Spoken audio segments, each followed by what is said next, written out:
সাধারণ যে মেম্বার থেকে শুরু করে সে এমপি পর্যন্ত কত কিছুর আশ্বাস আমাদেরকে দেখেছে যে এবার যদি আমি হতে পারি মঙ্গল গ্রহে আপনাদের বাড়ি করে দিব। তো ঠিক মতো তার বাড়ি মঙ্গল গ্রহ হয়েছে, আমরা গ্রামে পড়ে আসছি। ঠিক কিনা ভাই? আল্লাহ রাব্বুল আলামিন এমনিতেই এ জাতির ভাগ্যের পরিবর্তন করেন নাই। আল্লাহ কিছু মানুষের চোখের পানি আর জালেমদের জুলুমে এমন ভাবে পৌঁছেছে আল্লাহর সহ্য করতে পারে নাই, এজন্য আল্লাহ রাব্বুল আলামিন পাছার মাঝে লাত্তি দিয়ে দিল্লিতে পাঠাই দিয়েছে। ঠিক কিনা বলেন প্রিয় ভাইরা?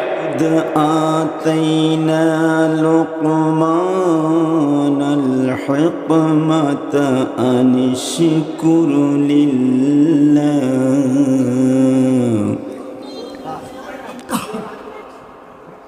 ولقد آتينا لقمان الحكمة أن اشكر لله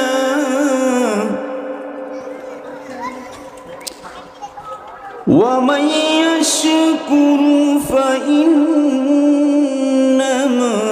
يشكر لنفسه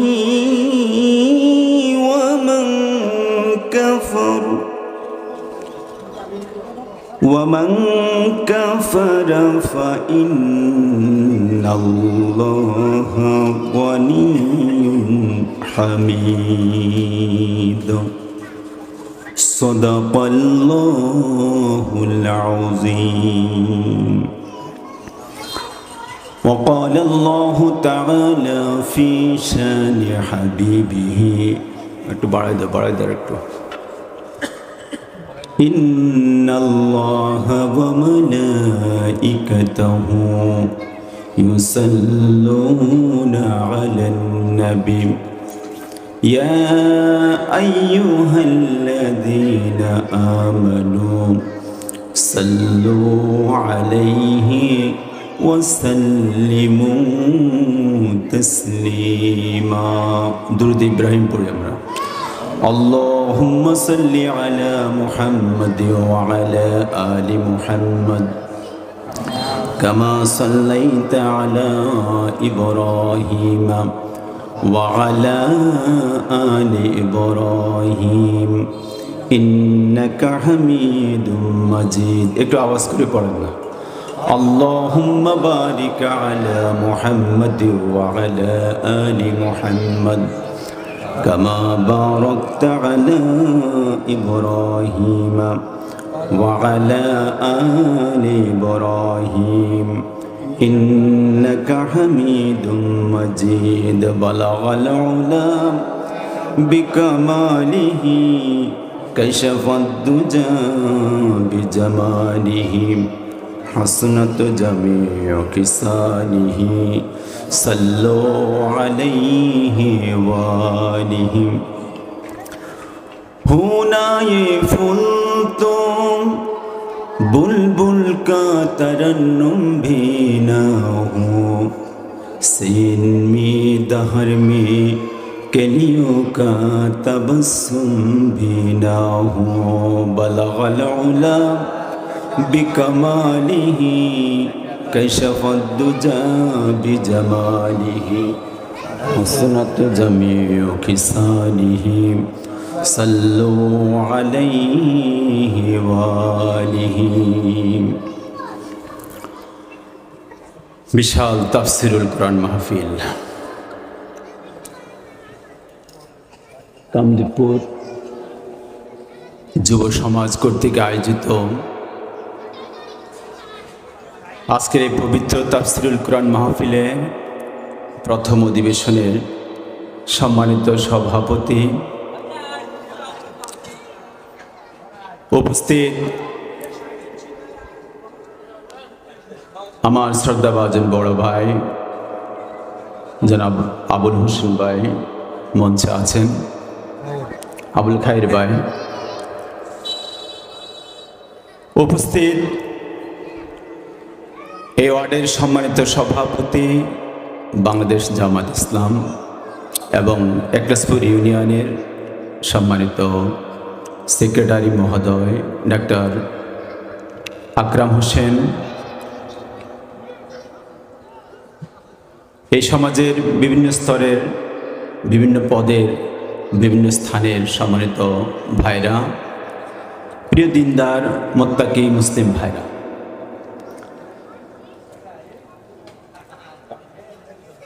যুব সমাজের উদ্যোগে আয়োজিত আমার কলেজার টুকরা যুবক ভাইরা এবং এই সমাজের আমার আবেদা সালেহা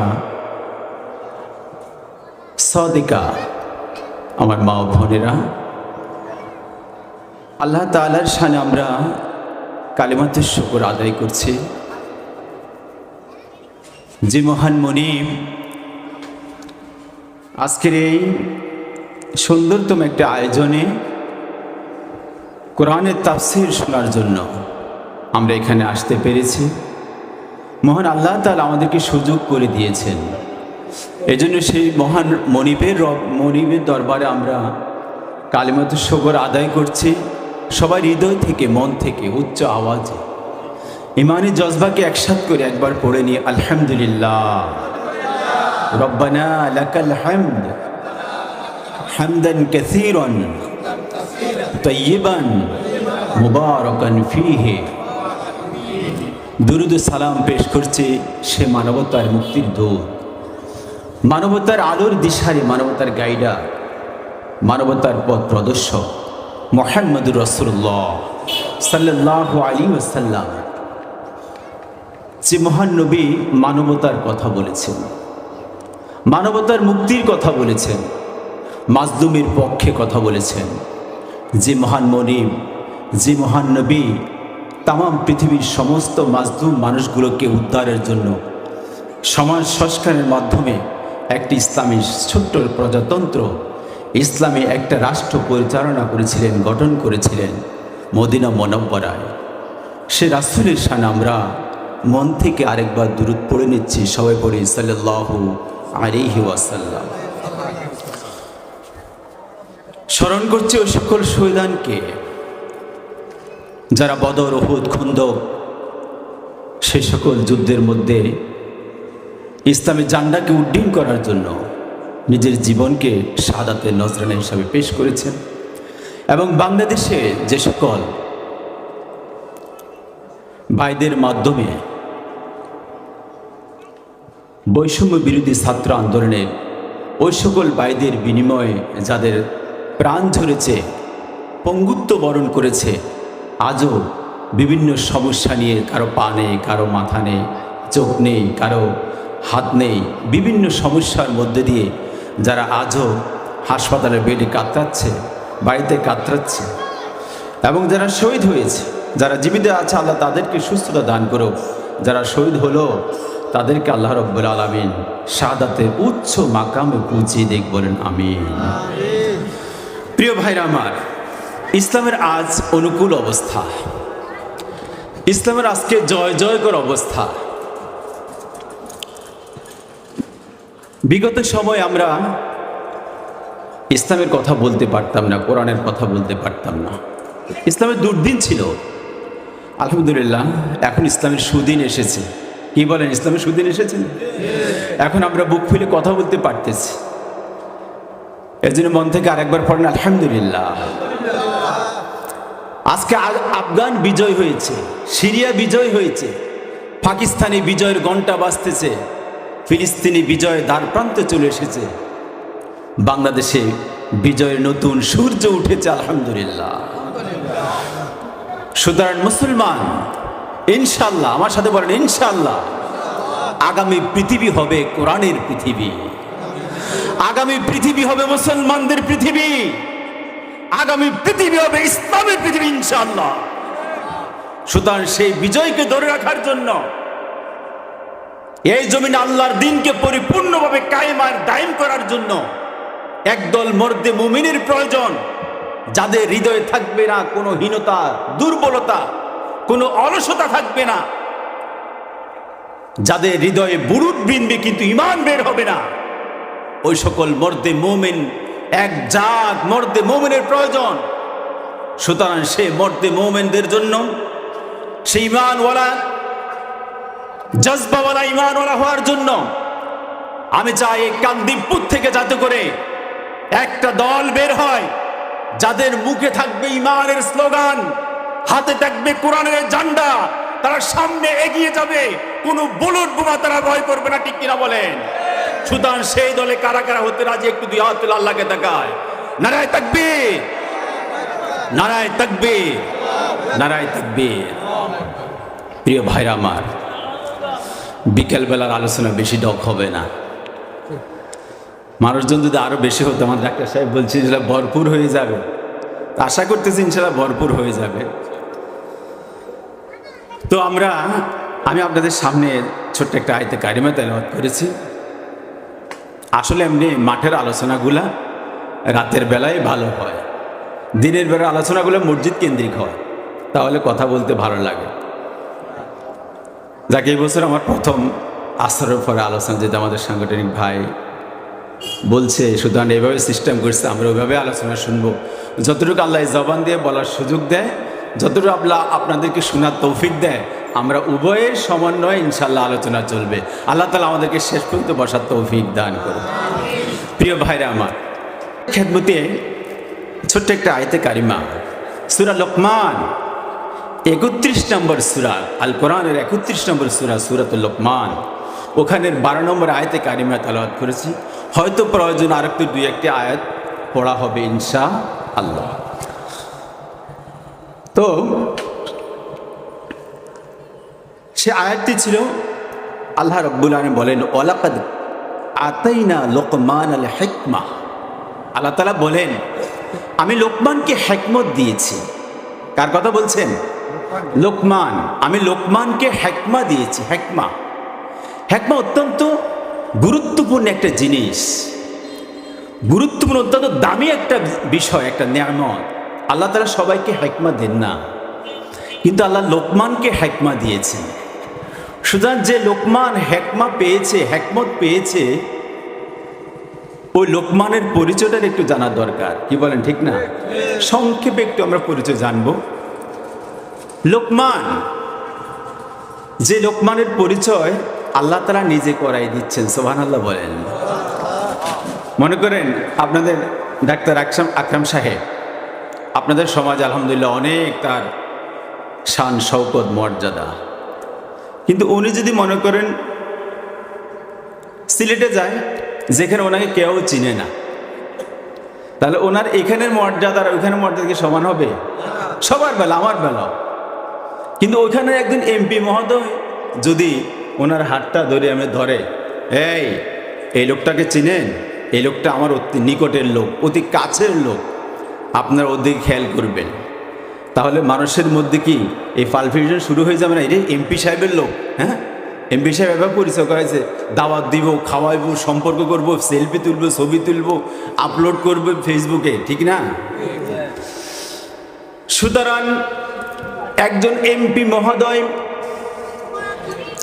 একজন ব্যক্তির পরিচয় তুলে ধরার কারণে যদি তার গ্রহণযোগ্যতা, তার মর্যাদা মানুষের কাছে এমন হয়, আল্লাহ রাব্বুল আলামিন এমন একজন ব্যক্তির কথা তুলে ধরছেন, এমন একজন ব্যক্তির পরিচয় তুলে ধরছেন, যিনি আর কেউ নয়, তিনি আমাদের আল্লাহ।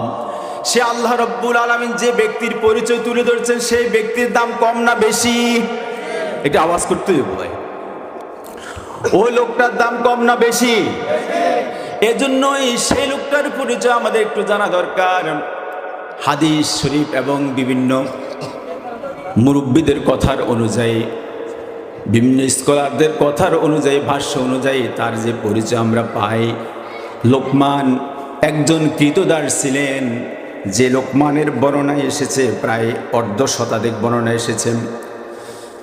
সাইয়েদনা লোকমান দুরুল মানসুর মারিফুল কোরআন প্রণেতা, তিনি বলেন যে সাইয়েদনা লোকমান তিনি ছিলেন আদ জাতির অন্তর্ভুক্ত, ইয়েমেনের বাদশাহ ছিলেন। মাওলানা সৈয়দ সুলাইমান নদভী রহমতুল্লাহ আলাইহি তার আরজুল কোরআন নামে একটা বইতে তিনি লেখেন, এক সময় আল্লাহ রাব্বুল আলামিন আদ জাতিকে পৃথিবীর মানচিত্র থেকে ব্যানিশ করে দিয়েছিল। ঠিক ওই মুহূর্তে হযরত হুদ আলাইহিস সালাম একদল কাফেলাকে নিয়ে ওই স্থান থেকে বের হয়ে নাজাত পেয়ে যান। সেই হুদের ওই কাউমের সঙ্গে একজন ব্যক্তি ছিলেন, তার নামটা ছিল লোকমান। সুবহানাল্লাহ। দুররে মানসুর ইবনে আব্বাস থেকে একটি হাদিস বর্ণনা করেছেন। তিনি বলেন যে লোকমান ছিলেন আবিসিনিয়ার কৃতদাস ছিলেন, কাঠ ছেঁড়ার কাজ করতেন। আল্লামা মুহাম্মদ ইবনে হাম্বল রহমতুল্লাহ আলাইহি তিনি বলেন লোকমান যে লোকটা ছিল তার বাড়ি ছিল আফ্রিকা, তিনি আফ্রিকার কৃতদাস ছিলেন। তার শরীরের গঠন তেমন ভালো ছিল না, নাকটা ছিল ছেপটা, লোকটা ছিল খুব কালো কুৎসিত, পায়ের আঙ্গুলগুলা ছিল ফাড়া ফাড়া, পিছন দিয়ে ছিল ফাটা ফাটা, অর্থাৎ যত রকমের নোংরা, যত দেখতে কুৎসিত সব কিছু লোকমানের বডিতে ছিল। সুবহানাল্লাহ। কিন্তু দৈহিক এই অসৌন্দর্য থাকা সত্ত্বেও আল্লাহ রাব্বুল আলামিন তার এমন কিছু গুণ অবজারভেশন করেছেন, এমন কিছু গুণ দেখেছেন যে গুণের কারণে লোকমানের নামটা সর্বশেষ লেটেস্ট পাওয়ারফুল কিতাব আল কোরআন, যুগ শ্রেষ্ঠ কোরআন, সমস্ত আসমানি কিতাবের মাঝে যে কোরআনটা ছিল প্রধান, ওই কোরআনের মতো কিতাবের ভিতরে আল্লাহ রাব্বুল আলামিন সেই লোকমানের পরিচয় তুলে ধরেছে। প্রিয় ভাইরা আমার,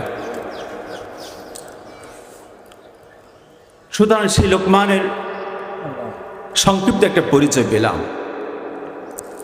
তাফসিরুল মারিফুল কোরআন আমাদের প্রত্যেকের বাড়ি বাড়ি আছে, ঘরে ঘরে আছে। এটার 1055 পৃষ্ঠায় আল্লামা শফি সাহেব রহমতুল্লাহ আলাইহি একটা হাদিস বর্ণনা করেছে। সেটা হলো কি, সাঈদ ইবনে মুসাইয়াব রাদিয়াল্লাহু তাআলা আনহু, ওনার কাছে, ওনার বরাত দিয়ে হাদিসটা বর্ণিত, ওনার কাছে একবার এক কৃষ্ণকার একটা কালো লোক আসছে, আসে কিছু প্রশ্ন করছে, কিন্তু নিজে কালোর কারণে ও প্রশ্নগুলো করতে এত কাইলি সুস্তি ভাবে করতেছে, মানে নিজেকে একেবারে হাকির গরিব হিসাবে উপস্থাপন করলেন। সাঈদ ইবনে মুসাইয়াব রাদিয়াল্লাহু তাআলা আনহু ওই কৃষ্ণকার ব্যক্তিকে বললেন, ও কালো ভাই, তুমি নিজেকে কালো মনে করে এত ছোট মনে করছো কেন? তুমি নিজেকে কালো মনে করে এত ছোট মনে করছো কেন? তুমি কি জানো আল্লাহ রাব্বুল আলামিন এই জমিনে 3 কালো ব্যক্তির এত সম্মান দিয়েছেন, যাদের সম্মান আকাশ চুম্বি হয়ে গেছে। সুবহানাল্লাহ। তিনি বললেন, ভাই সে 3 ব্যক্তি কে ছিল? বললেন, ওই 3 ব্যক্তির মাঝে একজন ছিল হযরত বেলাল, যে বেলালের নাকটা চ্যাপটা ছিল, আফ্রিকার মানুষ ছিলেন। একটু জিকির করে লা ইলাহা ইল্লাল্লাহ, লা ইলাহা ইল্লাল্লাহ, লা ইলাহা ইল্লাল্লাহ, লা ইলাহা ইল্লাল্লাহ, লা ইলাহা ইল্লাল্লাহ মুহাম্মাদুর রাসূলুল্লাহ। যারা বলেন সাল্লাল্লাহু। বলতেছিলাম কালো ব্যক্তির প্রথম ছিলেন বেলাল। কি নাম ছিল? বেলাল ছিল তার নাম। মক্কার লোকগুলো তাকে কালা কাউয়া কইতো। কি কইতো? ব্ল্যাক ক্রু, কালা কাউয়া। বিশ্বনবী মুহাম্মাদুর রাসূলুল্লাহ সাল্লাল্লাহু আলাইহি ওয়াসাল্লাম তিনি হাদিস বর্ণনা করেন, ও পৃথিবীর মানুষ, ও মক্কার মানুষ, তোমরা যাকে কালা কাউয়া বলো, তোমরা যাকে কালা কাউয়া বলো, তোমরা যাকে নিগ্রু বলো, কালা কাউয়া বলো, তার দাম কত তোমরা জানো নি? আমি যখন কিয়ামতের ময়দানে হিসাব নিকাশ যখন চূড়ান্ত হয়ে যাবে, যখন সবাই সবার বাড়ি ঘরে জান্নাত জাহান্নামে চলে যাবে, আমি যখন জান্নাতের দিকে চলে যাব, আমার ডান দিকে থাকবে আবু বকর, বাম দিকে থাকবে ওমর। আমি যে বাহনে করে যাব, ওই বাহনের ড্রাইভিং করবে আমার কালা কাউয়া বেলাল। সুবহানাল্লাহ। এত আস্তে সুবহানাল্লাহ, একটু আওয়াজটা বাড়ান না, সুবহানাল্লাহ কোন জোরে। প্রিয় ভাইরা আমার, সে কালা কাউয়া বেলাল এত পাওয়ারফুল, আল্লাহ রাব্বুল আলামিন তার মর্যাদা দিয়েছেন। ইসলামের প্রথম মুয়াজ্জিন তাকে বলা হতো, ইসলামের প্রথম মুয়াজ্জিন। সুবহানাল্লাহ। এই জমিনে আরব বিশ্বে যখন মাত্র ইসলামের অনুসারী 7 জন ছিল। যখন 7 জন, রাসূলের উপরে 7 ব্যক্তি ইসলাম গ্রহণ করছে।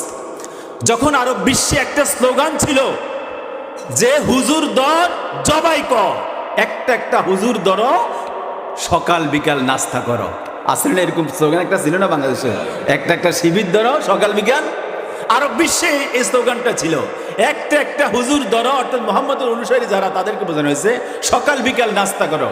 ঠিক সেই মুহূর্তে সমস্ত হীনতা, দুর্বলতা, জড়তাকে একসাথ করে সব কিছু মাথা থেকে জেড়ে দিয়ে লাথি মেরে ফেলে ইসলামের আওতায় এসে ইসলামের এই জবান দিয়ে ইসলামের উদ্দীপ্ত বাণী, ইসলামের মহিয়ান বাণী ঘোষণা দিয়েছে যে 7 জন, ওই 7 জনের মধ্যে একজন ছিল হযরত বেলাল রাদিয়াল্লাহু আনহু।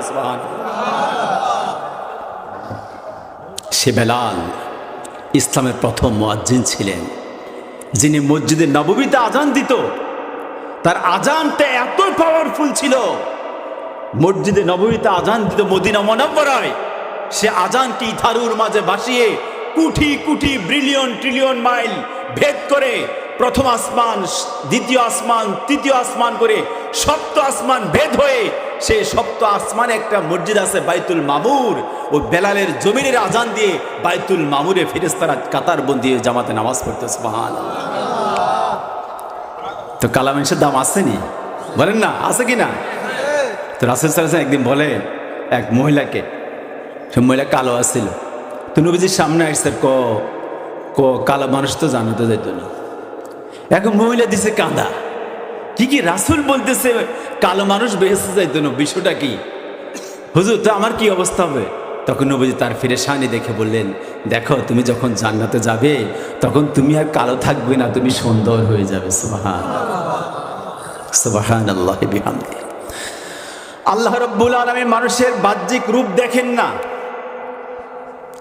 বিশ্বনবী ইরশাদ করেছেন, আমার নবী বলেন আল্লাহ রাব্বুল আলামিন মানুষের বাহ্যিক রূপ দেখেন না, মানুষের ধন দৌলত দেখেন না, মানুষের সহ্য বীর্য দেখেন না।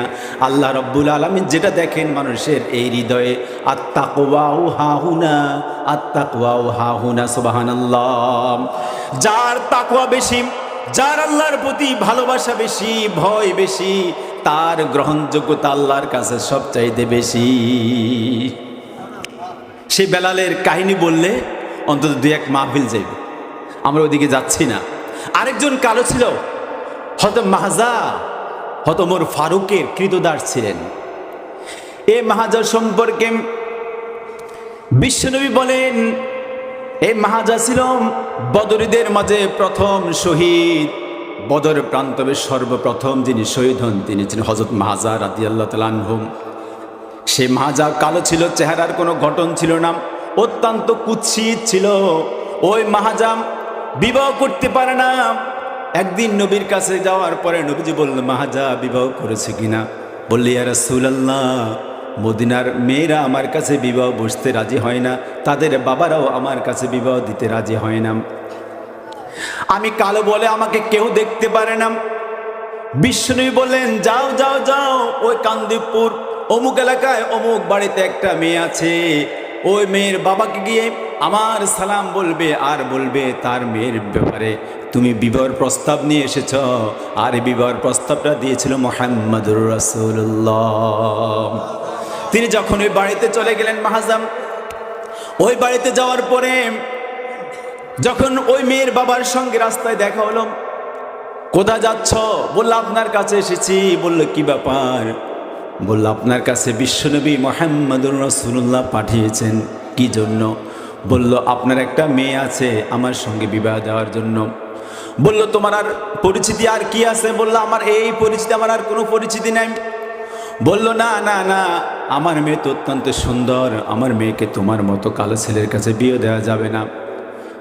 এই কথা বলার কারণে ওই ছেলেটা যখন ফিরে আসতেছে, এ বাবা আর ছেলের সঙ্গে যে কথাগুলো হয়েছে মেয়ে ঘরের জানালা দিয়ে সব কিছু শুনছে। এবার মাহাজা যখন চলে গেলেন, বাবা যখন ঘরে ফিরলেন, মেয়ে জিজ্ঞাসা করলো, বাবা কে এসেছে?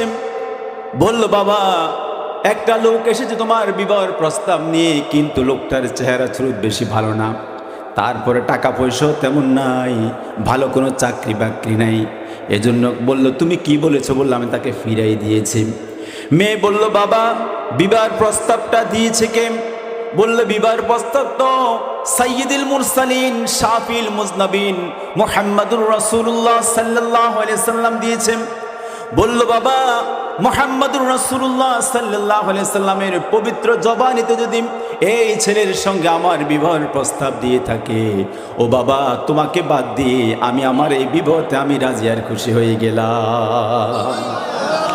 সে মাহাজার সম্পর্কে বিশ্বনবী বলেন, ও পৃথিবীর মানুষ, আমার কালাম মাহাজাকে তোমরা দেখতে পারো না। আমার এই মাহাজা যখন ইন্তেকাল করবে, কাল কিয়ামতের ময়দানে যখন সবাই জান্নাতে চলে যাবে, নির্দিষ্ট নির্দিষ্ট জান্নাতে, আমার মাহাজাকে জান্নাতের 8টা দরজা দিয়ে ডাকবে। যে দরজায় ঢুকবে সেই জান্নাতটা মাহাজার জন্য গর্বিত হয়ে যাবে। আরেকজন কালো ব্যক্তি, মনে আছে তো? কয় কালো ব্যক্তি?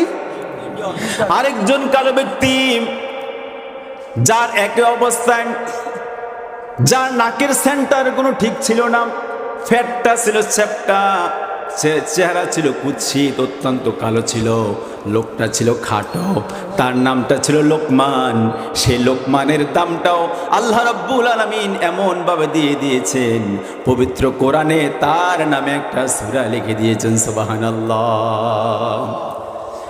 এই পৃথিবীতে 1.25 লক্ষ পয়গম্বর এসেছে। কত বলেন? কথা বলেন না, কত লক্ষ? 1.25 লক্ষ পয়গম্বর পৃথিবীতে এসেছিল। আল কোরআনে আমরা দেখতে পাই মাত্র 25 জন নবী রাসূলের কথা। সেই 25 জনের মধ্যেও সবার নামে কিন্তু কোরআনে সূরা লেখা হয় নাই। 8 জন নবীর নামে সূরা লেখা হয়েছে। একটা ছিল ইউনুস, আরেকজন ছিল হুদ, আরেকটা ছিল ইউসুফ, আরেকটা ছিল ইব্রাহিম, আরেকটা ছিল নূহ, আরেকটা ছিল সূরাতুল মুহাম্মাদ। সুবহানাল্লাহ। এই 8 জন নবীর নামে আল্লাহ তাআলা কোরআনে 8টা সূরা লিখে দিয়েছে। সুবহানাল্লাহ। আর 2 জন ওলির নামে আল্লাহ সূরা নাজিল করেছে। 2 জন ওলি, একজন ছিলেন পুরুষ, আরেকজন ছিলেন মহিলা। মহিলা ছিল হযরত মারিয়াম আলাইহিস সালাতু ওয়াস সালাম, সূরাতুল মারিয়াম আছে না? আরেকটা হলো হযরত লোকমান, যিনি কোনো নবী ছিলেন না, তিনি আল্লাহর ওলি ছিলেন। বেশক আল্লাহর মহব্বতের প্রেমী একজন লোক ছিলেন, যার নামে আল্লাহ রাব্বুল আলামিন আল কোরআনের 31 নং সূরা সূরাতুল লোকমান পাঠিয়ে দিয়েছেন। সুবহানাল্লাহ। সেই লোকমানকে আল্লাহ রাব্বুল আলামিন অত্যন্ত হিকমা দিয়েছিলেন, জ্ঞান বিজ্ঞান দিয়েছিলেন। আল্লাহ রাব্বুল আলামিন হযরত আদমকে আল্লামাল আদম, আদমকে আল্লাহ এলেম দিয়েছে, কিন্তু হিকমত দেয় নাই। এভাবে অনেক নবী রাসূলকে আল্লাহ এলেম দিয়েছে, হিকমত দেয় নাই। কিন্তু আল্লাহ রাব্বুল আলামিন সে পবিত্র কোরআনে বলতেছে, লোকমানকে আল্লাহ রাব্বুল আলামিন হিকমা দিয়েছে। সুবহানাল্লাহ। হিকমাটা কি জানেন? হিকমার ব্যাখ্যা হলো অনেক লম্বা। শুধু এতটুকু বুঝেন যে এলেমের ভিতরে হিকমত নাই, কিন্তু হিকমতের ভিতরে অনেক এলেম আছে। কথা বুঝছেন? অর্থাৎ হিকমত এমন একটা নিয়ামত, যেখানে অনেক হাজারো জিনিস একসাথ করে আল্লাহ রাব্বুল আলামিন তাকে দিয়ে দিয়েছেন। এমন হিকমতওয়ালা হযরত লোকমান হয়েছেন, তিনি যখন কোনো বনে দিয়ে হেঁটে যেতেন, বনের গাছগুলো, গাছের পাতা, গাছের শিকড়, গাছের বাগল তাকে বলতো, লোকমান তুমি কোথায় যাচ্ছ? আমি তো এই রোগের ওষুধ, আমি তো এই রোগের ওষুধ, আমি তো এই রোগের ওষুধ। সুবহানাল্লাহ। এমন হিকমতওয়ালা ছিল লোকমান। সে সাইয়েদনা লোকমান আলাইহিস সালাতু ওয়াস সালাম, আল্লাহ রাব্বুল আলামিন তাকে যে হিকমা দিলেন, এই হিকমার আলোকে তিনি যখন কোথাও কথা বলতেন, তার কথার ভাষার কারণে জনগণ চতুর্দিক করে উতলে খেয়ে তার কথা শোনার জন্য আসতো। সুবহানাল্লাহ। এমনকি আমাদের আল্লামা সাইদি রাহিমাহুল্লাহ, ডক্টর আজহারি সাহেব, মিজানুর রহমান আজহারি আলোচনা করতেছে, লক্ষ লক্ষ মানুষ সামনে আসে না, ওই যে কথা শোনার জন্য আসতো, কি মধুর কথা। সাইদি সাহেবের আলোচনা যেখানে আসতো, ও গাছের পাতায় পাতায়, গাছের লতায় লতায়, বিল্ডিংয়ের পাখে, ওখানে সেখানে সিবায় হাজার লক্ষ লক্ষ জনস্রোত। সুবহানাল্লাহ। সাইয়েদনা লোকমান আলাইহিস সালাতু ওয়াস সালাম মালিকের কৃতদাস ছিলেন। সারাদিন ভর তিনি মেষ চড়াতেন, ছাগল চড়াতেন। ছাগলগুলোকে একসাথে রেখে একপাশে রেখে তিনি মাঠের মাঝখানে এসে তিনি তার জবান দিয়ে ভালো ভালো কিছু কথাবার্তা মানুষকে বলতে থাকতেন। লোকজন থাকতো না। এরপরে আস্তে আস্তে আস্তে আস্তে একজন, দুইজন, তিনজন করে আস্তে আস্তে মাঠ ভর্তি হয়ে যেত লোকমানের কথা শোনার জন্য। সুবহানাল্লাহ, এমন হিকমতওয়ালা। একদিন সাইয়েদনা লোকমান তিনি সন্ধ্যায় ঘরে ফিরলেন। ঘরে ফেরার পরে দেখতেছে সন্ধ্যার সময় অনেক লোক তার ঘরের চতুর্দিকে। বাদশা খেয়াল করে নাই। বাদশা দেখতেছে কি এত লোক এখানে, বিষয়টা কি, কেন আসছো তোমরা আমার কাছে? বললো না, আপনার লোকমানের কাছে। বলে আমার কৃতদাস লোকমানের কাছে কি প্রয়োজন? বলে ওনার কিছু কথা শোনার জন্য। উনি যখন আলোচনা শুরু করে দেয় তখন ওনার আলোচনা শুধু শুনতেই মন চায়, শুনতেই মন চায়। বলে তাই নাকি? সে এত বড় জ্ঞানী? ঠিক আছে, একটা পরীক্ষা করিনি আমরা। হাদিস শরীফে এসেছেন বাদশাহ লোকমানকে পরীক্ষা করার জন্য, লোকমানের হিকমাকে পরীক্ষা করার জন্য বাদশাহ বলল, লোকমান, ও লোকমান, তুমি তো অনেকগুলো ছাগল ছড়াও। আজকে একটা ছাগল জবাই করে ওই ছাগলের সবচেয়ে দামি যে দুটো জিনিস, ও দুটো জিনিস আমার জন্য ভাজা করে বোনা করে নিয়ে আসবা। সাইয়েদনা লোকমান একটা ছাগল জবাই করলাম। ছাগল জবাই করার পরে সাইয়েদনা লোকমান ওই ছাগলের কলিজা এবং জিহ্বা এই দুটো জিনিস সুন্দর করে ভাজা করে বাদশার সামনে উপস্থাপন করলো। বাদশাহ যখন দেখলো লোকমান এই দুটো জিনিস এনেছে, বাদশাহ খুব আনন্দ করে খেল। আরেকদিন বলতেছে, ও লোকমান, আজকে তুমি আরেকটা ছাগল জবাই করবা, আরেকটা বকরি জবাই করে ওই বকরি সবচেয়ে কম দামি হালাল যে দুটো জিনিস, ওরকম দুটো জিনিস তুমি আমার জন্য ভাজাই করে নিয়ে আসো। লোকমান বাদশার কথা অনুযায়ী আগের মতো সেই কলিজার জিহ্বাটায় আবার ভাজা করে নিয়ে আসছেন। এবার বাদশা বলল, লোকমান, জনগণ তোমাকে অনেক হিকমতওয়ালা বলে, জ্ঞানী গুণী বলে। তোমাকে আমি বললাম ছাগলের সবচেয়ে ভালো জিনিস আনতাম, তুমি ওদিন জিহ্বার কলিজা ভুনা করে এনেছ। আজকে বললাম ছাগলের সবচেয়ে কম দামে যে দুটো জিনিস সেটা নিয়ে আসতা, আজকেও তুমি সেই কাজটাই করেছ। কিন্তু আমি বুঝতে পারলাম না, তোমার জ্ঞানের তো আমি প্রশংসা করতে পারছি না, তুমি কি কাজ করেছ?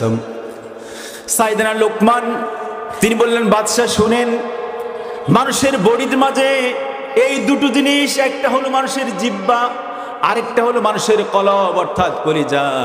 এই দুটি জিনিস যদি ভালো হয় মানুষের গোটা জিন্দিগি ভালো, আবার এই দুটি জিনিস যদি নোংরা হয়ে যায় মানুষের গোটা জিন্দিগিটাই নোংরা হয়ে যায়।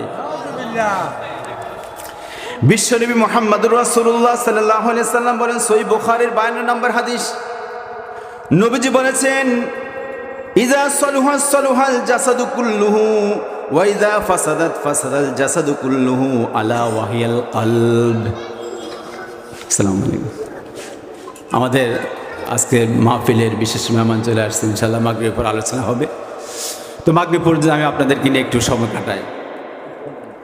প্রিয় ভাইরা আমার, বলতেছিলাম রাসূলুল্লাহ সাল্লাল্লাহু আলাইহি সাল্লাম বলেছেন যে মানুষের বডির মাঝে এমন এক টুকরা গোস্ত আছে, সেই গোস্তটা যদি ভালো হয় তাহলে তার গোটা জিন্দিগিটাই ভালো, গোটা বডিটাই ভালো। আর যে ওটা যদি নোংরা হয়ে যায়, নষ্ট হয়ে যায়, তাহলে তার এই ডেড বডির আর কোনো দাম থাকে না, এটাকে পচা গলা একটা বডি হয়ে যায়। সুবহানাল্লাহ। সেটা হলো কি? সেটা হলো মানুষের জিহ্বা, আরেকটা হলো মানুষের কলব। হাদিসের ভাষায় এসছে, নবীজি বলছে আলা ওয়াহিয়াল কলব, সেটা হলো হৃদয়। আর লোকমানের কথা অনুযায়ী আরেকটা হলো জিহ্বা। মানুষের জিহ্বা যদি ঠিক হয় মানুষের সব কিছু ঠিক। এই ভাষা দিয়ে, জিহ্বা দিয়ে আমরা সত্য কথা বলতে পারি, এই জিহ্বা দিয়ে আমরা ভালো কথা বলতে পারি, আবার আমরা নোংরা কথাও বলতে পারি। এই জিহ্বা দিয়ে আমি কোরআন তেলাওয়াত করতে পারি, আবার এই জিহ্বা দিয়ে আমি গান গাইতে পারি। এই জিহ্বা দিয়ে আমি মিথ্যার সঙ্গে আপোষ করতে পারি, এই জিহ্বা দিয়ে আবার আমি মিথ্যার সঙ্গে আপোষহীন সংগ্রাম করতে পারি। ঠিক কিনা বলে? এই জিহ্বাই সব কিছু। এজন্য আল্লাহ রাব্বুল আলামিন বলেছেন, মা ইয়ালফিজু মিন কাউলিন ইল্লা লাদাইহি রাকিবুন আতীদ। বান্দা, তুমি জবান দিয়ে, জিহ্বা দিয়ে যা কিছু বলছো, আমি একজন সম্মানিত ফেরেশতার মাধ্যমে সবকিছু রেকর্ড করতেছি। সুবহানাল্লাহ। এজন্য জিহ্বা যদি সংশোধন হয়ে যায়, আর এই কলব যদি সংশোধন হয়ে যায়, তাহলে আমাদের সব কিছু সংশোধন হয়ে যায়। সুবহানাল্লাহ। প্রিয় ভাইরা আমার, সে সাইয়েদনা লোকমান একদিন এবার মাহফিল করতেছে, লম্বা মাহফিল, বিশাল আয়োজন, হাজার হাজার জনস্রোত। সে মাহফিলের মধ্যে সাইয়েদনা লোকমান কথা বলতেছেন, জ্ঞান গর্ব কথা বলতেছেন, এমন এমন কথা বলতেছেন, মানুষ তাক লাগায় কথা শুনতেছেন। হঠাৎ করে মাহফিলের মাঝখান থেকে, প্যান্ডেলের মাঝখান থেকে একটা লোক দাঁড়ালো, দাঁড়ায় বলতেছে, ও লোকমান, মেহেরবানি করে তুমি একটু সময়ের জন্য একটু ক্ষান্ত হও, আমার একটা কথা শোনো। লোকমান আলোচনা বন্ধ করে দিলাম, বলল, কি হয়েছে ভাই? বলল, ভাই, আমার ছোট্ট একটা প্রশ্ন, আমি জানতে চাই, আজ থেকে অনেক বছর আগে তোমার মতো একটা লোকটির সাথে আমি ওই বনে বনে মরুভূমিতে ছাগল ছড়াইতাম, তুমি কি সেই ছাগলের সেই রাখাল লোকমান নাকি? আজকে তুমি শান শওকত তুমি আলোচনা করতেছ, তোমার জয়গান আজকে পৃথিবীব্যাপী, সেই লোকমান কি এই লোকমান নাকি? সাইয়েদনা লোকমান আলাইহিস সালাতু ওয়াস সালাম অতীতকে ভুলেন নাই, তিনি তার পরিচয় গোপন করেন নাই। তিনি বললেন, হ্যাঁ, আমি সেই লোকমান, যে লোকমান একসময় ছাগল চড়াইতাম, সেই লোকমানকে আল্লাহ রাব্বুল আলামিন আজকে ওই স্থানকে তুলে নিয়ে আজকে বিশ্বব্যাপী পরিচয় একজন ব্যক্তি বানাই দিয়েছেন। বলল, ভাই, তুমি কিভাবে এত গুণের অধিকারী হলা? বলল, ভাই, আমি 6টা আমল করি। কয়টা আমল? 6টা কাজ করি। এই 6টা কাজ যদি তুমি করো, আমিও বলতেছি যে আমার স্থানে আল্লাহ তাআলা তোমাকে নিয়ে আনবেন। বললো, সেটা কি? বললো, সেই কাজটা হলো, তুমি যদি 6টা কাজ করতে পারো, একটা হলো তুমি সদা সত্য কথা বলবা, মিথ্যা ছেড়ে দিবা এবং অপ্রয়োজনীয় কথা বাদ দিবা। 1 নাম্বার। তাহলে সদা সত্য কথা বলবা, মিথ্যা ছেড়ে দিবে, অপ্রয়োজনীয় কথা বাদ দিবা, তাহলে আল্লাহ রাব্বুল আলামিন তোমাকে আমার স্থানে নিয়ে আসবে। সুবহানাল্লাহ বলেন। আরেকটি হলো চোখ ও লজ্জাস্থানের হেফাজত করবা। রাস্তা দিয়ে হেঁটে যাচ্ছ, বেগানা নারী চলে যাচ্ছে, তুমি বারবার তার দিকে তাকাচ্ছ, আল্লাহ তাআলা যতবার তাকাচ্ছ ততবার তোমার জন্য জিনার একটা গুনাহ লিখে দিয়েছে। ও প্রিয় ভাই, শুনো, চক্ষুকে হেফাজত করবা আর তোমার লজ্জাস্থানের হেফাজত করবা। বিশ্বনবী মেশকাতের হাদিস, নবীজি বলেন, ও পৃথিবীর মানুষ, তোমরা যদি তোমাদের 2 চোয়ালের মধ্যবর্তী স্থান আর তোমার লজ্জাস্থানের হেফাজত, নিরাপত্তা আমাকে দিতে পারো, আমি নবী মুহাম্মদ তোমাদের জন্য জান্নাতের নিরাপত্তা দিলাম। 3 নম্বর হলো সবসময় হালাল খাইবা, হারামকে বর্জন করবা। হালাল জাতীয় যত কিছু আছে, যত ইনকাম আছে, হালাল জাতীয় খাবার খাইবা, হালাল ইনকাম করবা, হারাম বর্জন করবা, তাহলে আল্লাহ রাব্বুল আলামিন আমার স্থানে তোমাকে নিয়ে আসবে। সুবহানাল্লাহ। 4 নম্বর হলো অঙ্গীকার পূর্ণ করবা। কারোর সঙ্গে অঙ্গীকার করেছো, পূর্ণ করতে হবে। আছে অঙ্গীকার পূর্ণ আছে? এখন আমাদের সমাজে অঙ্গীকার পূর্ণ আছে? বিগত সময়গুলোতে অঙ্গীকার পূর্ণ ছিল। সাধারণ যে মেম্বার থেকে শুরু করে সে এমপি পর্যন্ত কত কিছুর আশ্বাস আমাদেরকে দেখেছে যে এবার যদি আমি হতে পারি মঙ্গল গ্রহে আপনাদের বাড়ি করে দিব। তো ঠিক মতো তার বাড়ি মঙ্গল গ্রহ হয়েছে, আমরা গ্রামে পড়ে আসছি। ঠিক কিনা ভাই? আল্লাহ রাব্বুল আলামিন এমনিতেই এ জাতির ভাগ্যের পরিবর্তন করেন নাই। আল্লাহ কিছু মানুষের চোখের পানি আর জালেমদের জুলুমে এমনভাবে পৌঁছেছে, আল্লাহর সহ্য করতে পারে নাই। এজন্য আল্লাহ রাব্বুল আলামিন পাছার মাঝে লাত্তি দিয়ে দিল্লিতে পাঠাই দিয়েছে। ঠিক না বলেন? প্রিয় ভাইরা আমার, বিকেলবেলার ওয়াজ, এজন্য বেশি গরম হয় নাই। যা আলোচনা হচ্ছে ইনশাল্লাহ একটু মুখস্থ রাখেন। কমিয়ে দিচ্ছে,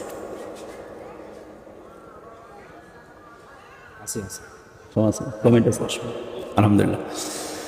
তাহলে 4 নম্বর হলো অঙ্গীকার পূর্ণ করতে হবে। 5 নম্বর হলো মেহমানদারি অভ্যাস থাকতে হবে। যদি তুমি মেহমানদারিতে অভ্যস্ত থাকো তাহলে আল্লাহ রাব্বুল আলামিন তোমাকেও আমার মতো সম্মানিত করে দিবে। 6 নম্বর হলো প্রতিবেশীর হক আদায় করবা। এই 6টা কাজ যদি তুমি করতে পারো, আমি এই 6টা কাজ বেশি বেশি করি বিদায় আল্লাহ রাব্বুল আলামিন আমাকে দুনিয়ার জমিন থেকে তুলে নিয়ে হিকমতওয়ালা করে আল্লাহর শ্রেষ্ঠ বিধান কোরআনের মাঝে আমার নামটা উল্লেখ করে দিয়েছে। সুবহানাল্লাহ। প্রিয় ভাইরা আমার, যে কথাটি মূল কথা বলার জন্য আমি এখানে উঠেছি সেটা হলো যে সে লোকমান, সাইয়েদনা লোকমান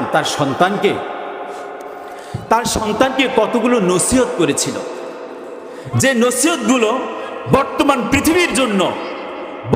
পৃথিবীর জন্য অত্যন্ত প্রয়োজনীয় কিছু নসিহা। আমাদের প্রত্যেকটা বাবার জন্য এই নসিহাগুলো ফরজ। আমাদের যুব সমাজের চরিত্র সুন্দর করার জন্য, যুব সমাজের চরিত্রকে কোরআনের দিকে আকৃষ্ট করার জন্য, যুব সমাজকে ইসলামী আন্দোলনের দিকে ঠেলে দেওয়ার জন্য লোকমান হাকিমের এই 10টা 11টা উপদেশ আছে। উপদেশগুলো আমাদের প্রত্যেকের জানা দরকার। প্রিয় ভাইরা আমার, সাইয়েদনা লোকমান তার যখন ইন্তেকালের সময় হয়েছে, যখন তিনি তার সন্তানকে কাছে টানলেন, আমি চলে যাচ্ছি, আমার যাওয়ার সময় হয়ে গেছে।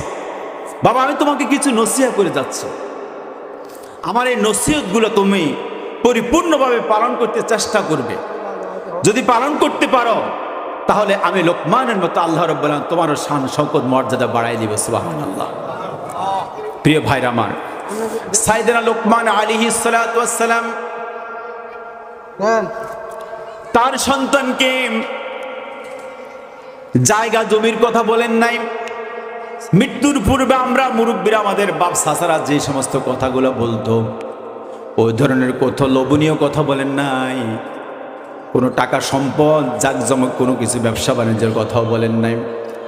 সাইয়েদনা লোকমান তিনি চিন্তা করলেন, আমি চলে যাব, আমার সন্তান সুদ্ধে তাম পৃথিবীতে যত আমার সন্তানরা জীবিত থাকবে তাদের সর্বপ্রথম যে নসিহত দরকার সেই নসিহতটা হলো একমাত্র তাওহীদে বিশ্বাসী হতে হবে। সুবহানাল্লাহ। পৃথিবীর মানুষ তাওহীদকে বিশ্বাস করতে হবে, এক আল্লাহকে বিশ্বাস করতে হবে, সমস্ত শিরক বিদআত থেকে নিজেকে রক্ষা করতে হবে। শিরকের গুনাহ যদি আমার মাঝে না থাকে, আল্লাহ রাব্বুল আলামিন বলেন, বান্দা তোমার গোটা জিন্দেগীর সমস্ত ইবাদতগুলো আমি গ্রহণ করে নিব, আর যদি শিরক থাকে সব কিছু বরবাদ করে জাহান্নামে দিয়ে দিব। এজন্য লোকমান হাকিম তার সন্তানকে বলতেছে, ইয়া বুনাইয়া লা তুশরিক বিল্লাহ, ও প্রিয় সন্তান, তুমি শিরক করিও না, আল্লাহর সঙ্গে কাউকে অংশীদার বানায় না। এই জমিন আল্লাহ সৃষ্টি করেছেন, এই আসমান আল্লাহ সৃষ্টি করেছেন, এই কুলকায়না সব কিছু আল্লাহ সৃষ্টি করেছে, এখানে কারো হাত নাই।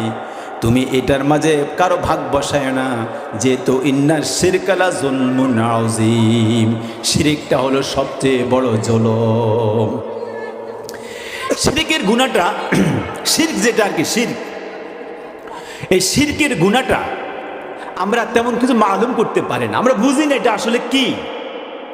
অথচ এই পৃথিবীতে ১৬ লক্ষ পয়গাম্বর পৃথিবীতে আসার পিছনে সর্বাধিক যেটা মিশন ছিল সেটা হলো জমিন থেকে শিরক মুক্ত করা। অর্থাৎ এই জমিন আল্লাহর, একচ্ছত্র হয় জমিনের মালিক একজন, তিনি হলেন আল্লাহ। এটা বলতে হবে। সুতরাং এখানে কারো কোনো হাত নাই, কারো কোনো অংশীদারি নাই, কোনো অংশীদারিত্ব নাই, এটা বোঝাতে হবে। সব কিছুর মূলে একজন, তিনি কে? এক মাস্টার, তিনি তার গ্রামবাসীকে, এই যে এই শিরকের কথা বলার পরে আপনাদের ভিতরে তেমন নড়াছড়া নাই, তো ওই মাস্টার হুজুর তিনি ক্লাসে আলোচনা করতেছেন, শুনছো অমুক গ্রামে এক লোক মোরগ জবাই করছে তার পীর সাহেবের নামে। তো এই কথা বলার পরে তাদের মাঝে তেমন কোনো সাড়া জাগে না, মানে এমন কেউ জজবা সৃষ্টি হয় না, কেউ কিছু বলে না।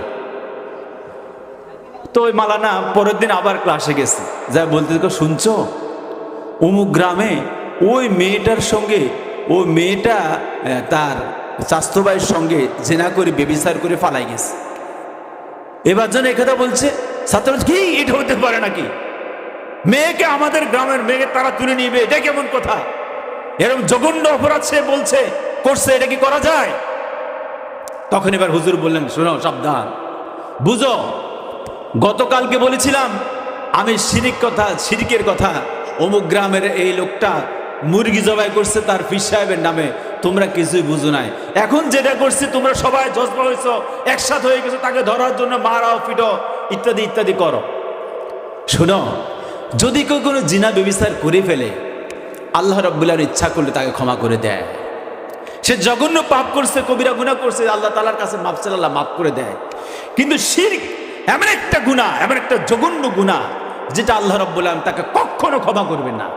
যেটা আল্লাহ রাব্বুল আলামিন বলেন, ইন্নাল্লাহা ইয়াগফিরুয যুনুবা জামিয়া, আল্লাহ সমস্ত গুনাহ মাফ করেন, বাট শিরকের গুনাহ আল্লাহ মাফ করবে না। প্রিয় ভাইরা আমার, এজন্য সাইয়েদনা লোকমান তার সন্তানকে বলতেছে, ইয়া বুনাইয়া লা তুশরিক বিল্লাহ, হে প্রিয় সন্তান, শোনো, আমি তোমাকে কিছু নসিহত করতেছি। সর্বপ্রথম নসিহতটা হলো, তুমি শিরক করো না বাবা, শিরক করো না, ইন্না শিরকা লা যুলমুন আযীম। যদি শিরক করো তাহলে এই শিরকের গুনাহটা আল্লাহ রাব্বুল আলামিন জীবনে কখনো ক্ষমা করবে না। প্রিয় ভাইরা আমার, আলহামদুলিল্লাহ, আসি, এজন্য শিরক করলে যে ব্যক্তি শিরকের গুনার সঙ্গে জড়িত আছে, তার জীবন থেকে 7টা ক্ষতি হতে পারে, তার জীবনে 7টা ক্ষতি হবে। আমি কথাগুলো সংক্ষিপ্ত বলে শেষ করছি। যারা শিরক করে, শিরকের সঙ্গে জড়িত আছে, তাদের 7টা ক্ষতি। 1 নম্বর হলো, তার গুনাহ আল্লাহ রাব্বুল আলামিন জীবনেও মাফ করবেন না। নাউজুবিল্লাহ, কালকে কইন কেমন? আল্লাহ রাব্বুল আলামিন বলেন, ইন্নাল্লাহা লা ইয়াগফিরু আন ইউশরিকা বিহি ওয়া ইয়াগফিরু মা দুনা যালিকা। ও পৃথিবীর মানুষ, আল্লাহ রাব্বুল আলামিন আমি ইচ্ছা করলে বান্দার সমস্ত গুনাহ ক্ষমা করে দেই, কিন্তু শিরক যার সঙ্গে আছে, যার ইবাদতের মাঝে আছে, আমি তার গুনাহ ক্ষমা করি না।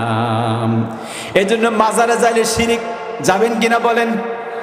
মাজারে সেজদা করে শিরক, মাজারওয়ালার কাছে সন্তান চাওয়া শিরক, চাকরির উন্নতি চাওয়া শিরক, বিধান তৈরি করা শিরক, আইন তৈরি করা শিরক। বিগত সময়গুলোতে আমরা দেখছি বিভিন্ন আইন তৈরি করছে, আলাউদ্দিন মিজি সাহেবকে কেমনে ধরব, মির্জা সাহেবকে কেমনে ধরবে, বিভিন্ন আইন তৈরি করছে কিনা? এই যে আল্লাহ রাব্বুল আলামিন সর্বশ্রেষ্ঠ বিধান আল কোরআন আমাদের মাঝে দিয়ে দিয়েছেন, সমস্ত বিধান জারি করে আল্লাহ কোরআন দিয়েছেন, এর বাইরে যারা বিধান তৈরি করবে তারা সবাই মুশরিক। কথা বুঝা আসছে?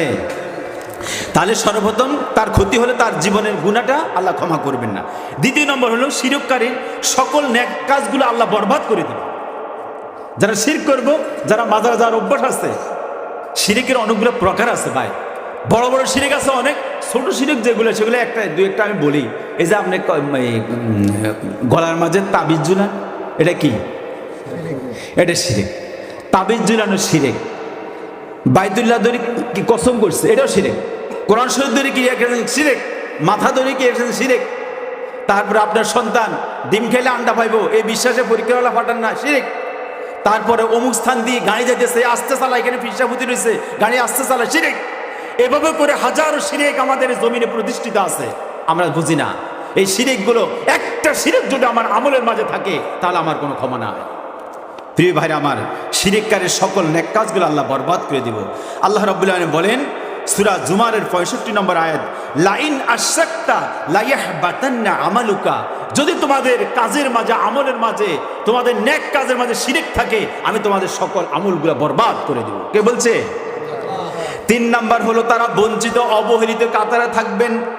কাল কিয়ামতের ময়দানে মুশরিকরা যখন, শিরককারীরা যখন তাদের বড় বড় লিডারগুলাকে দেখবে, তখন বলল, আল্লাহ দেখো দেখো, এই লোকগুলাই দুনিয়াতে আমাদেরকে তোমার কাছ থেকে আমাদেরকে দূরে সরিয়ে রেখেছিল, এই লোকগুলাই সেই লোকগুলা। তখন তারা বলবে, ফালকাউ ইলাইহিমুল কাওলা ইন্নাকুম লাকাযিবুন। তখন তারা বলল, তোরা মিথ্যুক, তোদের সঙ্গে জমিনে আমাদের কোনো সম্পর্ক ছিল না। এই কথা বলে তারা তাদের জাহান্নামের দিকে চলে যাবে। এখন তারা অসহায় হয়ে দাঁড়ায় থাকবে, কিরে জমিনে তোমাদের এত ফৌজদারি ছিল, তোমাদের ফোনের আওয়াজে 2 থানার পুলিশ আসতো, আজকে তোমাদের অবস্থা কোথায়? আজকে তোমরা এমন কেন? তখন তারা কাইলি সুস্তিভাবে জাহান্নামের দিকে যাবে, আর এরা অপরাধী হয়ে অত্যন্ত হাকির হয়ে দাঁড়ায় থাকবে। 4 নম্বর হলো যারা শিরক করে তারা পরকালে অসহায় অবস্থা থাকবে। 5 নম্বর হলো শিরককারীর উপর জান্নাত আল্লাহ তাআলা চিরতরে হারাম করে দিবেন।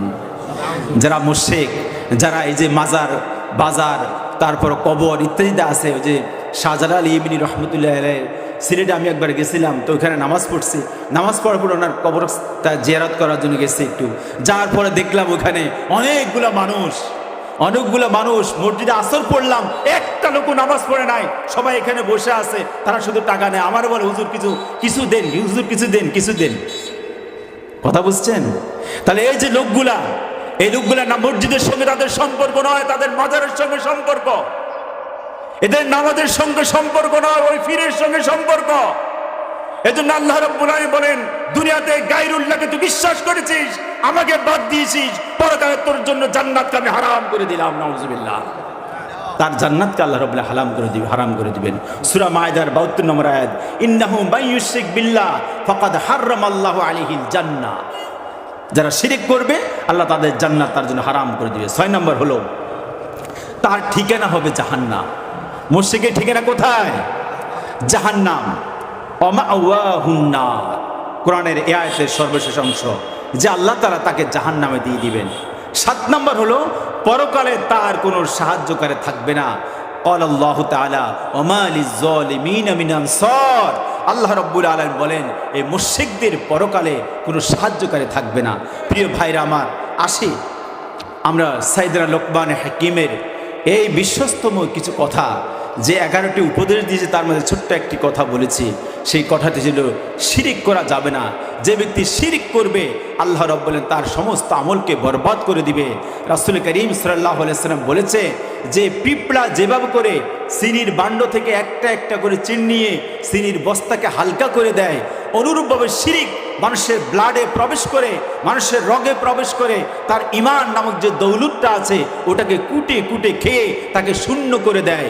এজন্যই ক্যান্সারের অ্যান্সার আছে, কিন্তু শিরিকের কোনো অ্যান্সার নাই। প্রিয় ভাইরা আমার, আজকে যে আলোচনা হয়েছে অল্প সময়ের মধ্যে সূরা লোকমান থেকে যে আলোচনা করেছি, আল্লাহ রাব্বুল আলামিন আমাদেরকে ছোট্ট আয়াতে কারিমার আলোকে আমাদের জীবনকে সুন্দর করে সাজানোর তৌফিক দান করো। ওমা আলাইনিল বালাগ। আসসালামু আলাইকুম ওয়া রাহমাতুল্লাহি ওয়া বারাকাতুহু।